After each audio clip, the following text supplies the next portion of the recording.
I'm Steve Wiggins, and this is the Groundworks Ministries podcast. Today we're reading from the book of Numbers, chapter 34, and let's focus on verses 13 through 15. So Moses commanded the Israelites, "This is the land you are to receive by lot as an inheritance, which the Lord commanded to be given to the 9.5 tribes. For the tribe of the Reubenites and the tribe of the Gadites received their inheritance according to their ancestral houses, and the half-tribe of Manasseh has received its inheritance. The 2.5 tribes have received their inheritance across the Jordan from Jericho, eastward to the sunrise."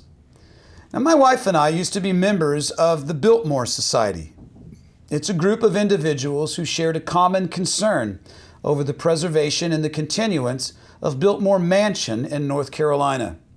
It was built by George Vanderbilt at the turn of the 19th century, and Biltmore Mansion is truly America's castle. Now, being society members, it sounds bigger than it was. It actually just included invitation to some exclusive events and activities on the estate grounds. And I recall wandering through that mansion one evening and gazing into an oil portrait of George Vanderbilt. And I wondered what he was like as a person, that he would leave such a beautiful architectural legacy. And a friend of mine who is close to the Vanderbilt family today shared some personal insight into the old family. He said, of all the wealthy industrialist families of the 19th and 20th centuries, the Rockefellers, the Fords, the Gettys, the Guggenheims, and Carnegies, the Vanderbilts were actually the least charitable.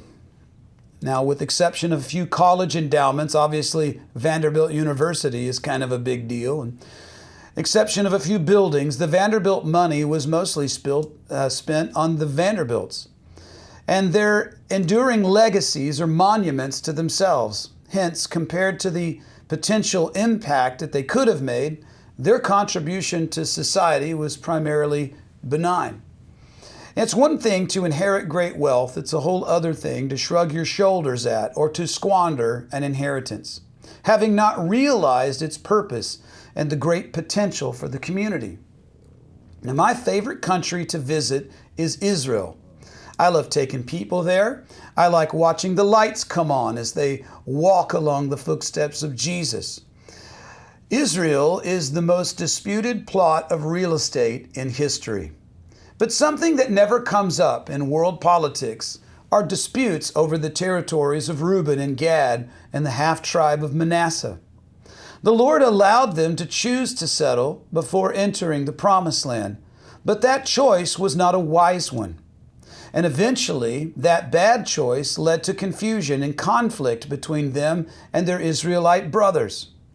Within a few generations, because of regional conflicts spurred on by their separation from the greater community of Israel, those settling tribes were absorbed back into Israel proper, having spoiled their claim to any land inside of Israel's borders.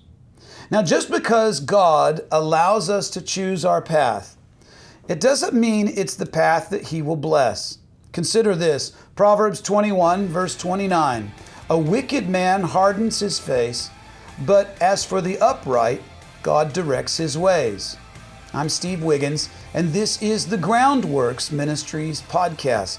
Check us out at groundworksministries.com.